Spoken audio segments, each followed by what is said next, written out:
Gente, essa é a segunda parte do vídeo e eu fiz um roteiro para não me perder porque é muita coisa para falar, então desculpa eu ficar desviando aqui da câmera e se eu fizer alguns cortes é por causa disso. É muita coisa que eu anotei e o primeiro problema é que, como eu já falei, o filme ficou curto demais. Acho que tem 1h30 só de filme, teve muita cena cortada. Tem uma cena do início que eu achei que não podia de jeito nenhum ter sido cortada.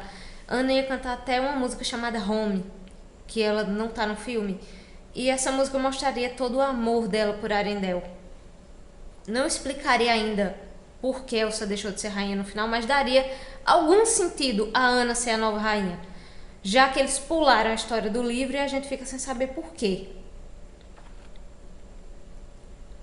Outras 2 músicas foram cortadas, meia hora de filme foi removida e a Disney alegou que removeu meia hora de filme porque criança não gosta de filme longo. Eu vou dizer uma coisa na lata. Frozen 1 é um filme tão bom que pode botar ele 3 vezes seguidas, as crianças vão ficar lá assistir as 3 vezes seguidas. Eu digo porque eu já vi. E isso de remover meia hora não só deixou o filme curto, corrido e muita coisa mal explicada, como essa história mais triste e pesada fez algumas crianças não gostarem. Até em um vídeo do Sugar Rush, a Fernanda falou que em algumas sessões que ela foi, as crianças na metade do filme começaram a chorar e reclamar e pediram para sair da sala. Então eu achei totalmente desnecessário remover essa meia hora. Eu não me lembro se eu falei na primeira parte, eu acho que não, mas no fim do livro Elsa volta a ser rainha. Mas ela ainda não está 100% confortável com isso. Então, já que pularam o livro, essa primeira cena que foi cortada de Ana daria sentido a Elsa abandonar o trono. Outro ponto é que eu não achei as músicas desse filme tão cativantes. As únicas que eu escuto sem parar 1001 vezes são Into the Unknown e Some Things Never Change, que tanto em português quanto em inglês ficou linda. Linda essa música, Nada Vai Mudar, ela é muito linda. E a Diana eu acabei me apegando porque eu não consigo ignorar ela sofrendo. Eu fico querendo entrar na tela para dar um abraço nela. Mas enfim, essas eu acho que foram as únicas músicas do filme que eu me apeguei de ficar ouvindo sem parar. As outras eu não achei tão cativantes. E algumas até parece que estão lá mais pela obrigação do que pela função narrativa. Então nisso aí eles pecaram também. E o passado dos pais delas foi muito pouco explorado. Tem muita coisa do trailer que não tá lá. Eu fiquei revoltada também de terem removido a cena que Ana puxa a espada de Kristoff. No filme ela pega a espada de uma estátua de gelo. Eu queria muito ver como seria a cena original. Mas voltando aos pais dela, no livro a gente vê que elas já foram para a floresta no filme, sabendo que os pais delas tinham uma conexão com aquele lugar, porque Ana descobriu isso no livro dos Segredos dos Detentores de Magia. Outra coisa que me incomodou muito na cena da caverna depois que Olaf morre, a gente vê o quanto Ana é a pessoa que mais se apega a todo mundo que ela ama, desde o primeiro Frozen. Ela ama a irmã dela com a alma dela. Ela adora Olaf, os dois morrem, ela canta uma música curtinha e no fim da música ela já aceitou isso. Eu fiquei muito incomodada com essa aceitação muito rápida dela. Eu não sei como isso poderia ter melhorado, mas quando eu li o livro, eu até que entendi por que ela conseguiu aceitar isso tão rápido. Como eu já contei na primeira parte, na cena em que Elsa deixa ela presa e vai lutar sozinha com a Natimara, só depois ela entende que Elsa fez o melhor não só para ela, para proteger ela, mas para o reino. Se acontecesse alguma coisa a Elsa e Elsa morresse, ela ainda estaria lá, Ana, para tentar fazer alguma coisa. Então eu acredito que na hora em que Olaf morreu, por mais que tivesse doendo para ela, ela se lembrou disso e decidiu mais uma vez seguir em frente e fazer o que era melhor, como no livro.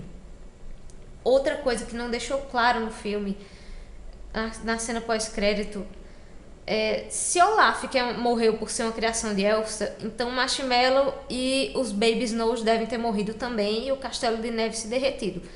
Eu fiquei curiosa para saber se Elsa foi até lá construir. Provavelmente sim. Ela deve ter ido até lá fazer tudo de novo, mas eu fiquei curiosa para saber como seria essa cena. Outra coisa que me incomodou muito E essa não tem defesa. Christoph e Sven foram completamente escanteados o filme quase todo. Christoph só tá lá pra tentar pedir Anna em casamento o filme inteiro, e no fim ele ajuda ela a chegar no lugar que ela precisa ir, e só. E além disso, a única coisa que ele faz é protagonizar uma música que parece mais um AMV do YouTube. Eu não sei dizer se isso foi bom ou foi ruim, e não vou dizer que eu não me diverti. A música é linda, eu achei ela divertida, mas eu acho que ela ficou, essa montagem estranha das imagens dela ficou deslocada da seriedade da história. Ficou parecendo mais uma coisa fora do lugar do que um alívio cômico. Outra coisa que ficou esquisita é que depois que a gente vê o fim de Frozen 1, eu esperava no 2 ver Anna um pouco menos dessa super proteção dela com Elsa. E ela tá exageradamente preocupada com ela nesse filme. E isso ficou esquisito quando eu não tinha ainda terminado o livro quando eu vi o filme. E é estranho que Anna se preocupe tanto, já que todo mundo sabe que Elsa é a que tem a maior capacidade de autodefesa entre todos eles. E o livro também explica isso, porque o filme só se passa um mês e uma semana depois. Com tudo de ruim que eles viveram para derrotar a Natimara, depois de ela quase perder Elsa daquele jeito assustador e terrível para Natimara, é claro que só com um mês e uma semana nenhuma pessoa normal vai estar completamente recuperada de uma coisa dessa. Então, qualquer possibilidade de perder a irmã dela de novo vindo tão rápido, é claro que vai fazer a pessoa pirar. Uma das coisas que mais me incomodou nesse filme também é que eu fiquei me perguntando por que Elsa afastou Anna de novo. Eu fiquei muito revoltada porque no Frozen 1 elas passaram a vida quase todas separadas, só se encontraram no fim do filme. E aí nos 2 curtas que elas estavam juntas, Elsa continuava sofrendo e se culpando por tudo que aconteceu. E aí quando chega mais um filme que a gente espera elas duas juntas e até resolverem o problema final juntas, elas passam o filme de novo, boa parte separadas, e no fim elas se separam definitivamente. Eu fiquei muito revoltada com isso. E como eu já falei no livro, um dos motivos da Natimara ter sido atraída por Elsa para Arendelle era primeiramente um medo que elas ficaram quando elas foram separadas na infância. O medo que Elsa ficou das pessoas pelo isolamento que ela ficou todos esses anos e o dever de rainha que sufocava ela e tudo mais que aconteceu. E enquanto ela tentava reagir a isso sem perceber, ela causou consequências em Anna. E um dos grandes conflitos, acho que o maior conflito que tem entre elas no livro, é que Anna sente o tempo todo que Elsa está afastando ela. E Elsa não percebe. Na cena em que Anna quase morre no livro, ela fala isso pra Elsa, e Elsa chora porque ela não percebia que Anna estava vendo a situação desse jeito. E como eu já disse, é uma cena linda, linda, linda, linda, que eu queria muito ver em um dos filmes. Então, só depois que eu li o livro eu consegui entender e aceitar um pouco melhor esse final. Eu acho que depois de tudo que eles viveram com a Natimara, 3 dias inteiros o reino imerso num pesadelo, Elsa ainda foi possuída pela Natimara e certamente ficou presa em um pesadelo em que o reino tinha caído. Anna podia estar morta e as pessoas culpavam ela. E depois de tudo isso e delas conseguirem vencer a Natimara por questão de minutos, porque alguns minutos a mais elas não teriam conseguido. Se Anna demorasse mais um pouquinho também, não sei, Elsa podia ter morrido. E eu acredito que no filme ela afaste Anna de novo, porque como eu já falei, em um mês e uma semana é muito pouco para uma pessoa se recuperar de tudo isso. E ela deve ter ficado com medo de dessa vez perder Anna de verdade. Algo que eu me perguntei, eu vi outras pessoas também perguntando por que o Nock é um cavalo e não qualquer outro animal. No mar nem cavalo tem. E por que o Brunis é uma salamandra. Sobre o Nock, eu acredito que a entrada do quarto secreto é um cavalo, uma estátua de cavalo que se você mexer em um dos cascos dele, a porta se abre. E no fim do livro, Anna transformou esse lugar num refúgio para Elsa. Então eu acredito que, por o chamado ser para Elsa, Nock escolheu se transformar em um cavalo para que Elsa se identificasse com alguma coisa que traz segurança para ela, ainda que ele tenha desafiado ela para provar que era digna. E sobre Brunis, se vocês já viram o vídeo do Imaginado sobre os verdadeiros poderes de Elsa, ele falou no vídeo dele que acredita que cada vez que aparece um problema que um dos espíritos da natureza precisa resolver, eles assumem, eles encarnam em um corpo, no corpo que vai ser mais adequado para eles resolverem a situação. Então a gente não sabe o que, mas em algum momento, provavelmente, o espírito do fogo precisou resolver alguma questão, e para resolver isso, ele precisava estar transformado em uma salamandra. Então ele encarnou em Brunis.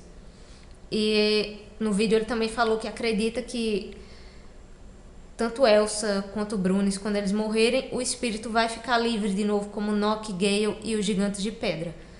E que talvez eles precisem reencarnar em um ser vivo de tempos em tempos para resolver alguma questão. Eu sinto mesmo que algo devia acontecer ou ia acontecer em algum momento de Frozen para Anna se tornar mais independente de Elsa, mas nesse filme isso foi muito mal construído. Que Anna ama muito a irmã, que é até meio dependente dela. Por causa disso a gente sabe desde Frozen 1. Mas no filme isso foi feito rápido demais, sem muito cuidado, e ficou uma coisa estranha.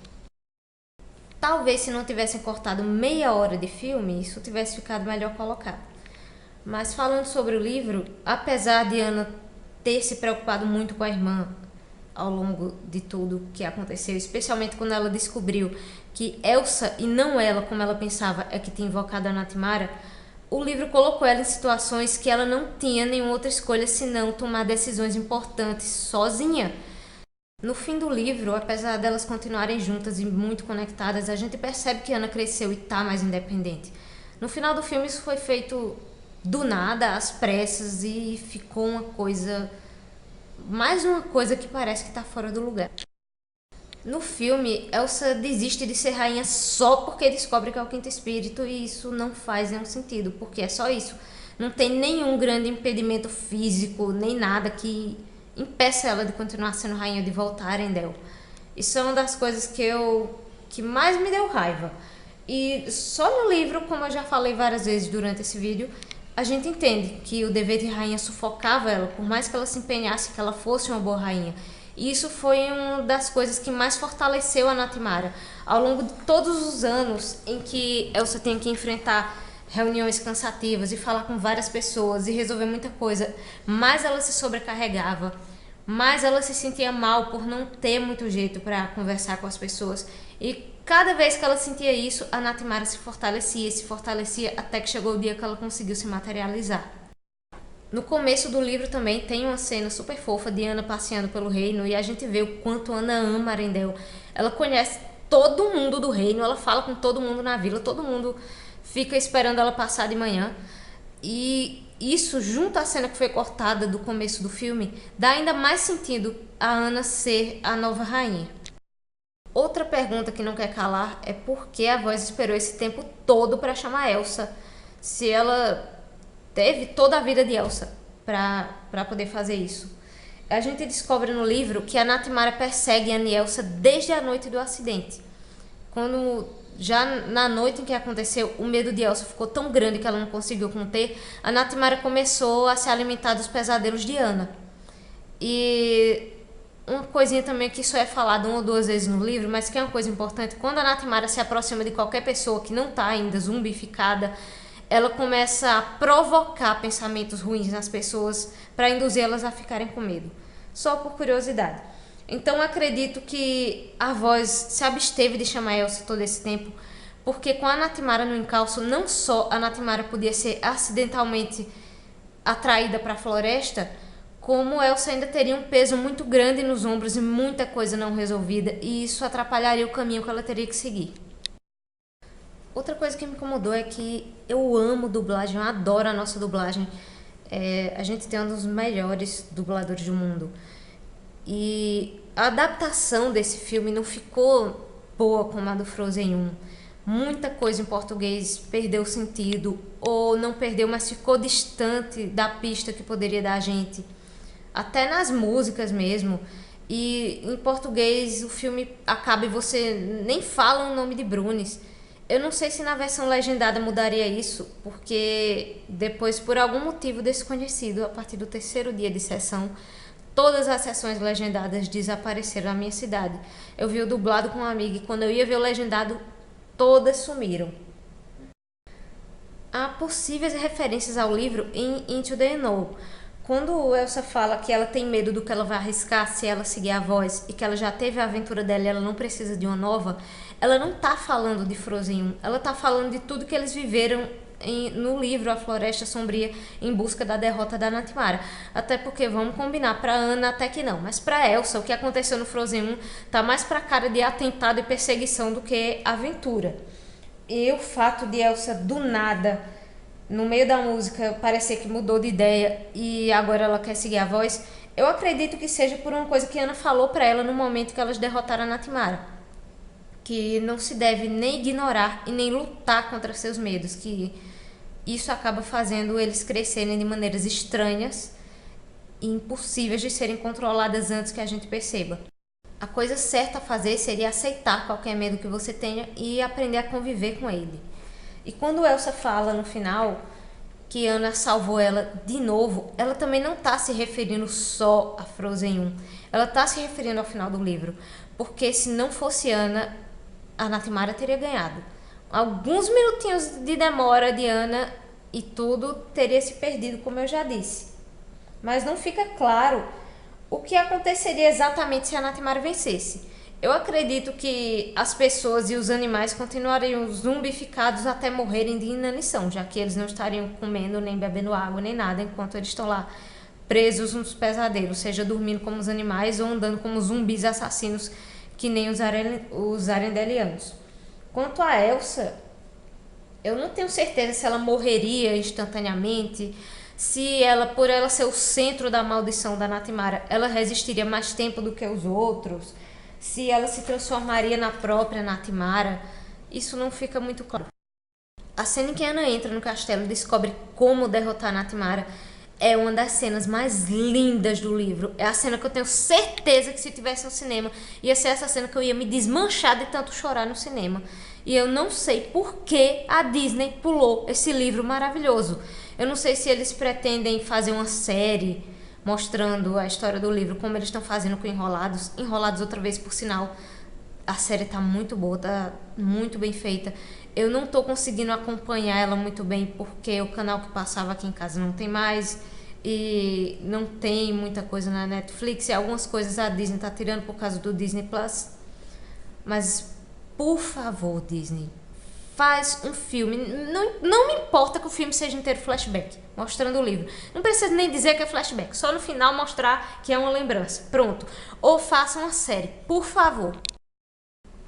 Acho que as duas únicas coisas que eu não gostei muito desse livro, que não foram explicadas, ficaram no ar, foi o que aconteceu com o Bjorn e esse destino incerto da Natimara, porque só restou um grão de areia, mas restou alguma coisa. Ele tá lá preso num cristal de gelo, mas a qualquer deslize, não precisa nem ser Elsa, qualquer pessoa, qualquer criança que gere um pesadelo muito grande pode fortalecer a Natimara de novo. E aí eu queria saber o destino desse grão de areia. Elsa ainda tá com ele no filme? Ele some depois que Elsa aprende a conviver com os medos dela? A Natimara vai atrás de outra pessoa? Ela vai ficar ali pra sempre? Não sei. Se vocês gostaram da história do livro e querem lê-lo, eu só encontrei ele para vender no site da Amazon. Tem os dois, tem o Frozen 1 lá e tem esse também que é o 2. Eu procurei em outros lugares, mas só encontrei lá. Se quem tiver Amazon Prime, melhor ainda, que não paga frete.